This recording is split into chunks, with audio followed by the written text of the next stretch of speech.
Kain tayo ng pipino. Ano sa English ang pipino? Hmm? Hindi nyo alam? Bakit hindi nyo alam? Kain tayo ng pipino. Ano ito sa English? Sa English, natawag na cucumber. Cucumber. C-U-C-U-M-B-E-R. Cucumber. Okay. Ano ba ang mga benepisyo na makukuha natin sa pipino? Ang pipino ay rich in vitamin C. Di ba?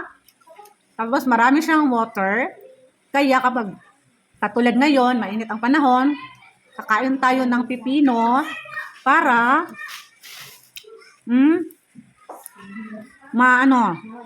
maiwas tayo sa uhaw. Hindi tayo makaramdam ng uhaw kung kakain tayo ng pipino. Ano sa English ang pipino?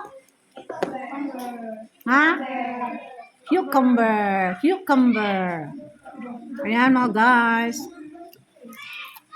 My favorite pipino. Every day, kumakain ako ng pipino after lunch. Kasi minsan, ginagawa ko siyang ulam. Sausaw ko sa tuyo. Minsan, sausaw ko sa sweet and sour mixture. Masarap siya, guys. Pwede rin wala ng sauce. Masarap pa rin. Ayan, guys. Crispy, yummy. Ang sarap, guys. Kasi watery ang pipino. Ayan. Maagapan ang pagkauhaw mo. Thank you guys for watching. See you sa aking next video. Bye!